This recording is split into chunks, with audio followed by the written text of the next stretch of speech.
Assalamualaikum warahmatullahi wabarakatuh. Baiklah, saya Wilda dari kelompok 13 ingin mempresentasikan masalah tentang penyelesaian sengketa perbankan syariah. Penyelesaian sengketa. Penyelesaian sengketa antara nasabah dan perbankan syariah diatur dalam Peraturan Bank Indonesia Nomor 9/19 BPI 2007 pada pasal 4 menyatakan bahwa penyelesaian sengketa antara bank dan nasabah dapat dilakukan melalui musyawarah. Kemudian, jika tidak dapat terpenuhi, maka diselesaikan melalui mediasi. Terakhir, jika melalui mediasi juga belum selesai, maka diselesaikan melalui arbitrase syariah atau melalui lembaga peradilan berdasarkan peraturan perundang-undangan yang berlaku.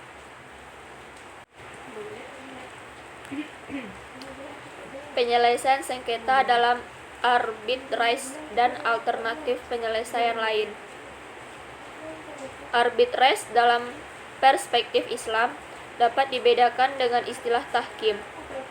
Tahkim berasal dari kata hakama. Secara etimologis, berarti menjadikan seseorang sebagai pencegah atau suatu sengketa.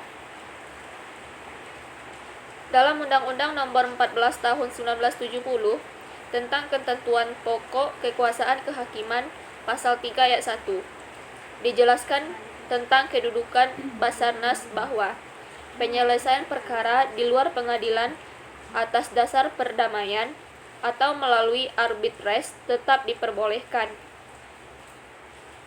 Akan tetapi, putusan arbiter hanya mempunyai kekuatan eksekutorial setelah memperoleh izin atau perintah untuk eksekusi dari pengadilan.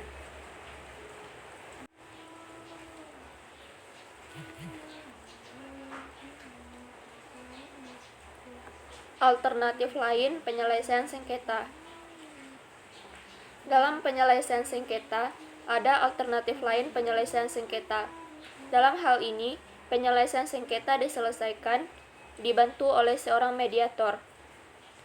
Pelaksanaannya pun diatur dalam pasal 6 Undang-Undang Nomor 30 Tahun 1999 tentang arbitrase dan alternatif penyelesaian sengketa yang menjelaskan tentang mekanisme penyelesaian sengketa.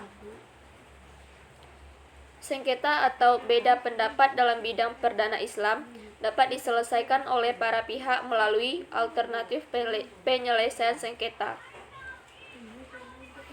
yang didasarkan pada iktikat dengan mengesampingkan penyelesaian secara litigasi. Cara alternatif ini dikenal dengan as-sulu, yang berarti memutuskan pertengkaran atau perselisihan. Dalam pengertian syariat, as-sulu adalah suatu jenis akad atau perjanjian untuk mengakhiri perlawanan antara dua orang yang bersengketa.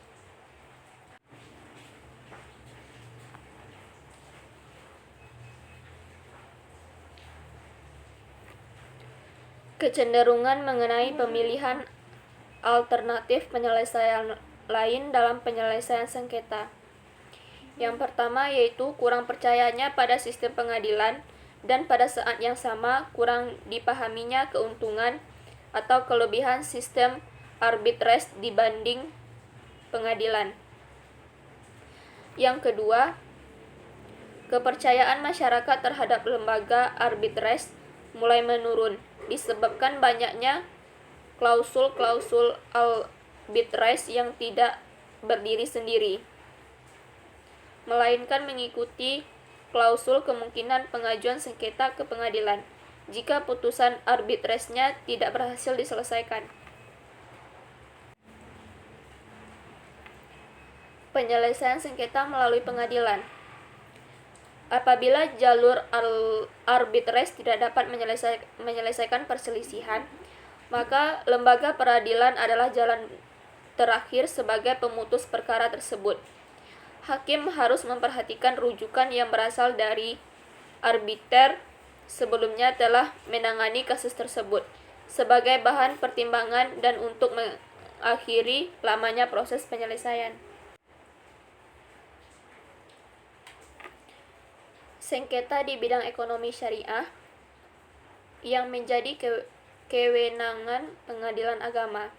Yang pertama yaitu sengketa di bidang ekonomi syariah antara lembaga keuangan dan lembaga pembiayaan syariah dengan nasabahnya.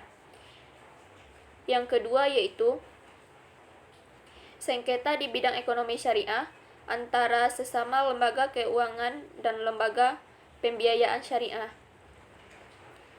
Yang ketiga yaitu sengketa di bidang ekonomi syariah antara orang-orang yang beragama Islam yang mana akad perjanjiannya disebut dengan jelas bahwa kegiatan usaha yang dilakukan adalah berdasarkan prinsip syariah. Pengadilan agama bertugas dan berwenang memeriksa, memutus, dan menyelesaikan perkara di tingkat pertama antara orang-orang yang beragama Islam.